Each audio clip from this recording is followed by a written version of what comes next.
do it. Here we go. Sand Creek, Fort Laramie, Battle Little Bighorn, Gonzac, and Wounded Knee. Perfect. Here, Set. Sand Creek. Laramie. Little Bighorn. Gonzac.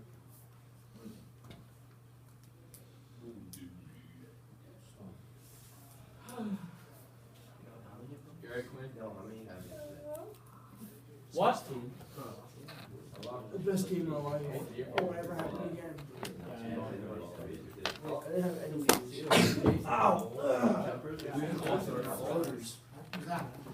Mine floaters have Brandon Dumas. Yeah, it's they're all floaters. Hockey. So they were all floaters? Hockey. Say you got all five. You You gotta do an interview and everything. Socko, what did you want from me? Yeah. I played like the best game, easily the best game of my life. I played 1 minute, no, 35 seconds ago. Oh, I was actually like, pissed. I personally I feel have to like quit. I was actually mad. For the first time this year, I was mad. the thing is, like, basically, what I would have you guys use for in class. Fucking starts where I'm just going to Just you're not getting destroyed by data. Does it? Oh, yeah. 15 I shared me like, I really appreciate you doing the review games, but you're killing my cell phone, Bill. We were about 5 with like a minute left, and they gave Charlie wide open layup, like purposely so they were back minutes. They went down that 3, 2-1 game. Went down. Charlie was guarding that. Yeah, we went down, and like we were passing around the fast, took a dog shot, but this shit, they went down. Alright, so, And let's just- quickly go through this. Wow, West Side, what's that? Like I had was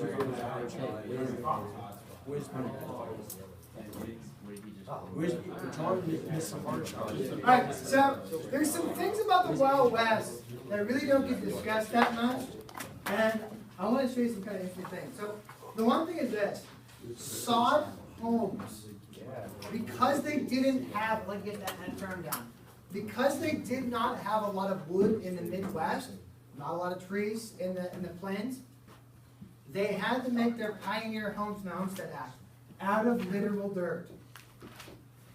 And what they would do is they would remove the topsoil, go down into the clay, and they would cut clay bricks, age them for 1 to 2 days, and stack them like you would bricks of a house.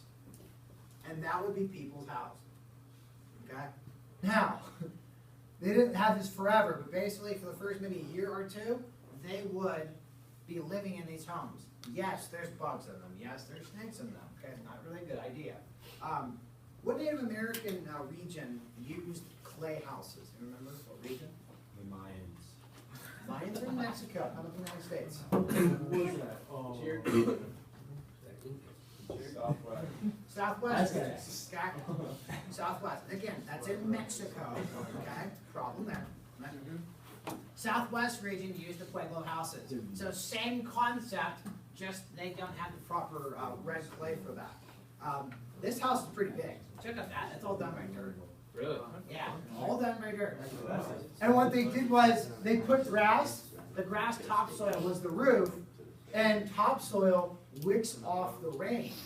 The other nice part, because it's made out of dirt, they're essentially invulnerable to tornadoes. Ooh, pretty cool. If it's solidified, because everything's rooted down. So unless there's a direct hit by a tornado, most of these wouldn't get damaged too much because the things hitting it would be absorbed by the sod. Pretty cool. Then you've got exodusters. Get this down. Derived from the word exodus, this is basically slaves post-freedom who are moving into Kansas to start off with a new life. The Freedmen's Bureau is going to give African Americans the ability to use the Homestead Act. And what they would do is they would patchwork basically the financing of that 160 acres and allow them to have these new communities. So this is where we get the term exodusters. So if you had $5 and you wanted to get out of there, you could migrate into Kansas and start a new life. There are still communities out there in Kansas that are predominantly African American that come from these original exoduster communities.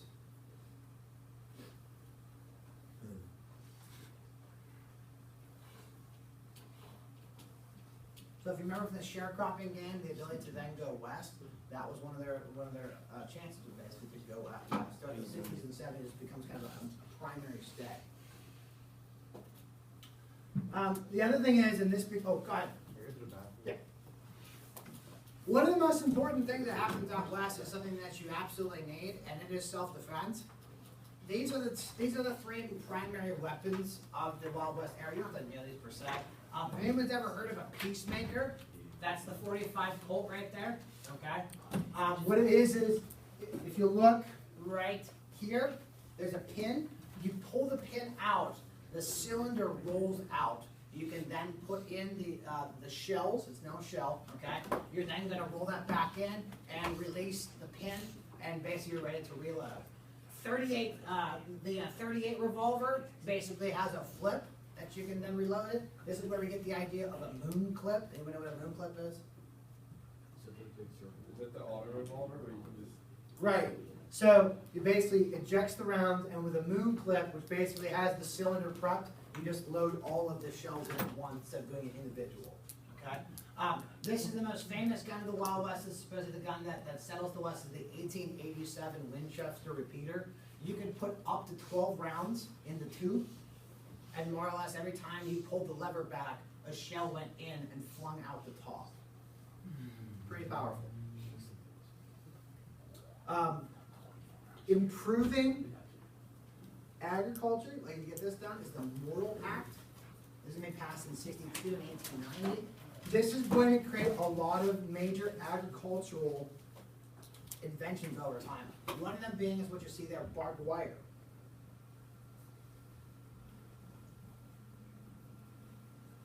Because again, the lack of wood, they can't make traditional wooden fences. Also, wooden fences are very expensive.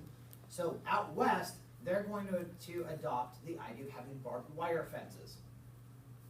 And of course, eventually barbed wire will also be used in the military during World War I. But at the time, this is basically the replacement for cheap fencing. Andrew Carnegie, the steel tycoon, he's going to be able to make a lot of money off of this because he can make cheap steel wire and sell this to people out west. Believe it or not, there's actually a barbed wire museum in Kansas City, and you can go see all of the known types of barbed wire. Wow. Yeah. I know, isn't that the dumbest museum sound ever? There's actually people, believe it or not, that collect antique barbed wire. And it's like 2 feet segments is the go-to. So you can say, ooh, I've got the 1882 blah blah blah pattern. Good for you, right? Yes. Hunter joined Twitter yesterday. Good for you. 120 is his name. Deleting Oh, that's all I know, but good. Good. You should. Hunt. It is Hunt. Right. Hatch Act. This is going to create a lot of the Western universities. Get this down. How do they get water if they can't have steam engine pumps? Windmill pumps that basically bring the water up naturally from the water reservoirs. Maryland University, Texas A&M, Oklahoma University, and various other colleges out west are supported by the Hatch Act. Wait, what? To inform farmers of new what? Innovations.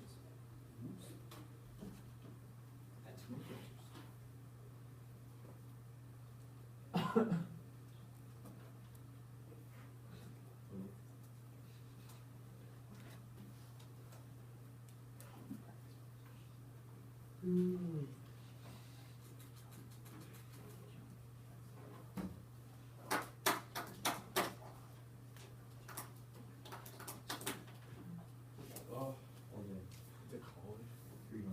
Yeah. that's the University of Maryland, right? That's the original one.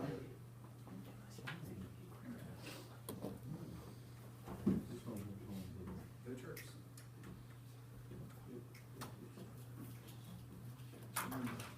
No matter how ridiculous your college mascot is, at least you're not a great guy. Hey, that was in ESPN 20 for 20. Oh, know what That's the something like that. most ridiculous, I think Brave Figure's kind of cool. Come on their helmet, they have a big muscular hand holding a grape. It's really not cool. It's a grape. That's hard. It is hard. It's a grape holding a sword. It's cool. I love grapes. I can get this down. Bonanza Farm. People are all gonna buy into Homestead Acts, all make one giant town of one crop farming.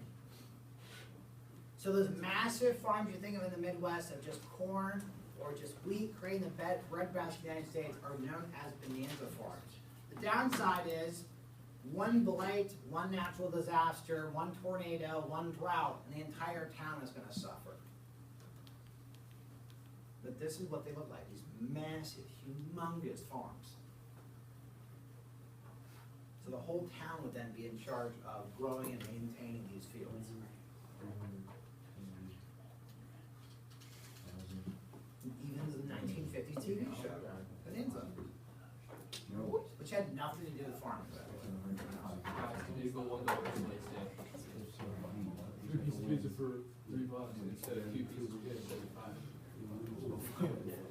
What kind of pizza is it? And they say drink now. The pizza are so inconsistent. Cheese! Oh! Yeah, it's never like One fully day it'll be cooked. great, the other day it's horrible. Yeah. It's like not fully cooked. Or it's overcooked. I've always wanted a pair of Mountain Dew, but Alright, before John Deere did tractors, he had the steel plow. Get that down? John Deere Green starts with their first tractor in the 1880s. So if you wondered where the green came from, it's from the 1880s. There were other companies that used red and yellow. He decided to use the patented green. Lamborghini used to make tractors, right? Yes. I think that's do you know why he started making cars? Because he was friends with Ferrari and Yeah. it was a bet. Yeah. What about Volkswagen? Was he in there? He See said the he mix? could make a better car than the Ferrari said that. Volkswagen's actually a government-run German car company in the 1820s or 1920s, 1930s, and then they become privatized under Nazi Germany. I like Volkswagen. Don't they own like every car company basically? Who's that? Volkswagen? Volkswagen owns most of the European car companies now. So, yeah, like what? They own, I know they own Audi, they own Mercedes,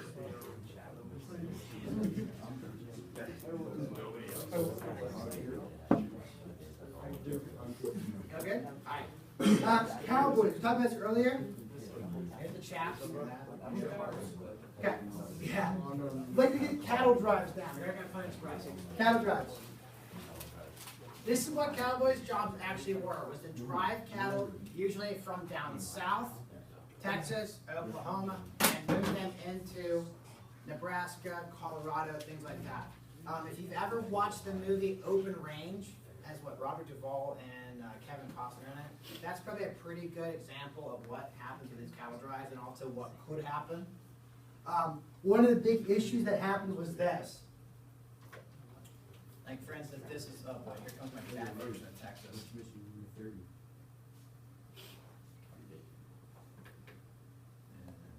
it looks like a really bad talk.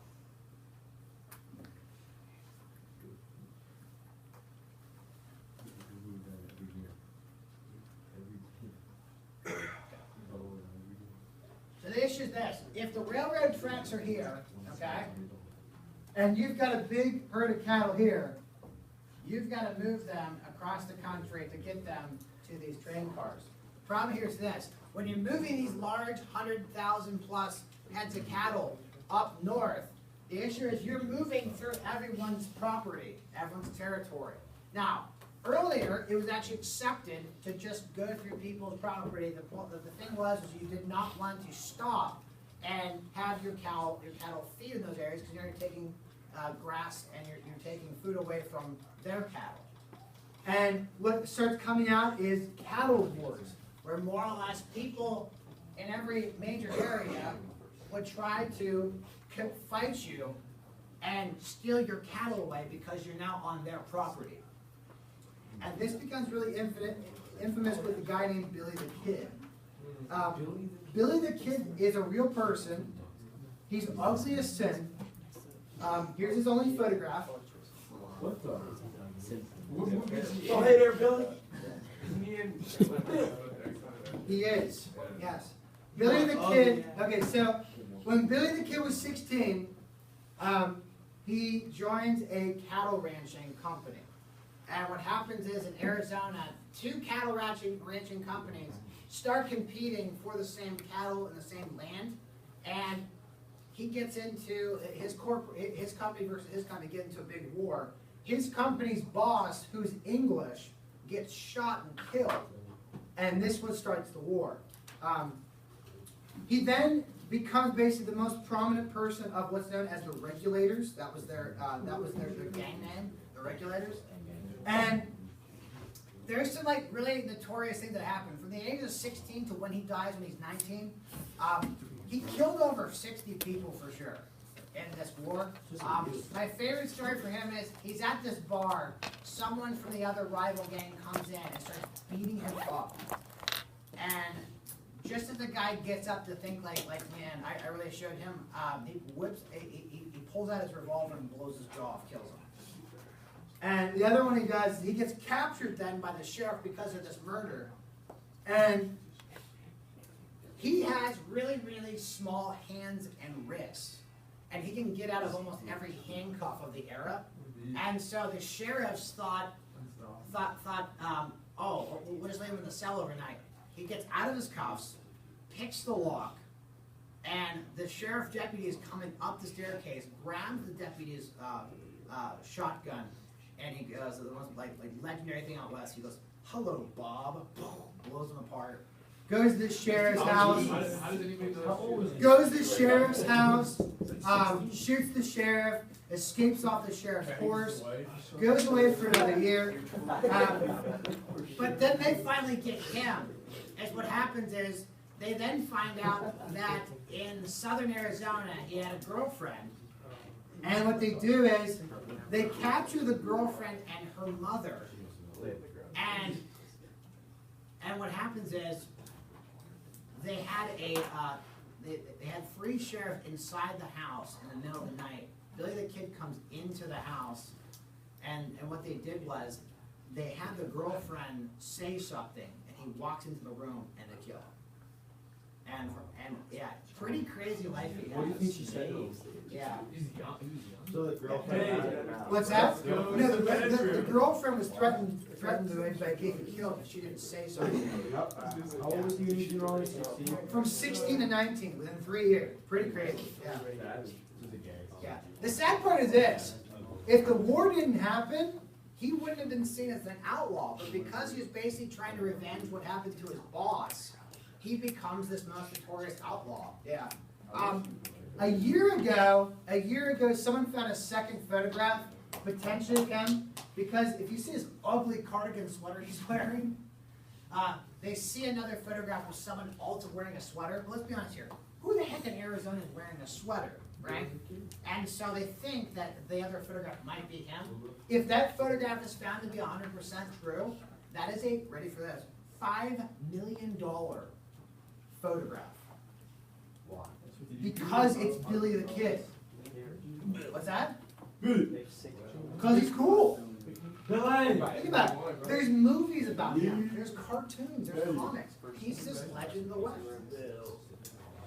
This is what Pony Express looks like. The whole group. Your XP points that you get when you finish. Yeah. Well, no. XP meant Pony Express. XP points you get. Yeah. Achievement unlocked. Made it alive. Right? No. Here's the different types of barbed wire. Oh wow. Isn't this one nasty looking? The sawtooth. Oh god. Yeah. They're all pretty nasty. The razor blade. That one at the top is disgusting. The spur. Yeah, that'd be bad. That's actually pretty sweet. So is that one down there like a class? So the original one is this one right here. The winner. The problem is this: once they patented the winner, everyone was like, "Well, I still want to make wire." So they made a whole bunch of these variations. So tire twist, one loop prong, and then they have the spread, which is basically looped up, 2 prong. Then they did a razor blade one. Then they did the necktie one, which basically every prong had a little knot to it. Then they did the sawtooth, the triple prong, and then they even had the spur one. Do they have to hand go? Like, What's that? all by hand? No, what they did was they basically had a press that would be powered by a steam engine, and it'd twist the wire and then make it actually really, really quick. Yeah, the original thing is really kind of interesting. What the guy did was, he made these little barbs and twisted a coffee grinder, which basically just twisted the stuff naturally. And then he started making his own, put it on a steam engine, and made it like, I think by, when this was invented in the 1870s, up until 1900, they made so much wire for this to fence in the West that you could wrap the earth in barbed wire 20 times. That's how much was used. Wrap the whole earth. Yeah, just because of how much people used it, and because of how much cheaper it is than putting in a wood post, making the wood slabs, always rebuilding the wood slabs. Barbed wire, like, where is it? What's that? Outside. Outside in fences. Oh, I heard clouds, but you know. Wasn't like someone was like collecting it all. Ow. Alright. So, here's a review. I know, it's gonna be quick, we'll be rapid fire. Here? Tomorrow? Quiz on Friday. Friday. What's that?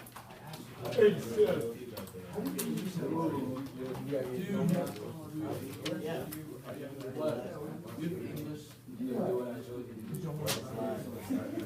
I don't want it. You're worse than the 87s. How? 270. So you're like 270s right now. We need a week's notice. You're dominating. You did? Come on, yep. I have 1 A and that's a 94. I have 2 A's. I have 3 A's and an 82. Oh, So don't do this. okay. Spanish action. Alright. Yep. But I feel I'm actually so What I'm gonna do is kind of moving fast. You're gonna give it to me tomorrow. You're gonna give it to me on, I'm gonna read it. Get it back to you Thursday, Wednesday, Oh. Friday. You got this. Clever. Because we're gonna be moving faster. You were so right. There is also another outstanding date. Why? Don't worry about it. Joanne comes.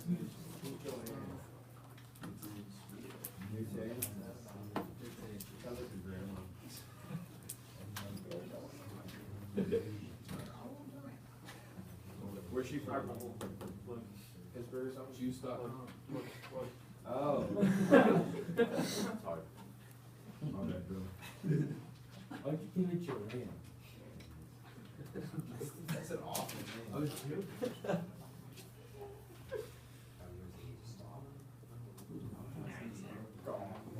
Get out of that. Yeah, but you have to get.